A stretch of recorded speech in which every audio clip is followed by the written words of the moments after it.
Hi guys! Good morning! Dami ko ng good morning ah. Wala, syempre sinishare ko lang ulit. Nandito tayo sa bridge. Pagod, sulit yung pagod kasi pawis naman talaga eh. Grabe, sarap kaya pagpawisan.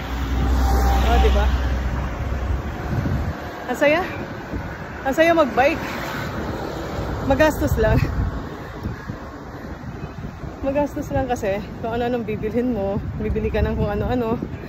Ay, Diyos ko. Pero okay lang kasi doon naman tayo happy. Kaya kung anong nakakapagpasaya sa atin, siyempre, yun ang gagawin natin, diba? Ang ganda ng sunrise. Sunrise, siyempre. Yun pa rin, sunrise pa rin talaga. Tsaka siyempre yung paligid, oh, diba? Sobrang ganda. Tapos yung bisikleta ko maganda. Siyempre, bisikleta ko yun eh. Ayan, di ba? Ay, sarap lang talaga mabuhay sa mundong ibabaw. Charot. So yun lang guys. Thank you so much for watching. Salamat po. Ingat po kayo palagi. God bless po.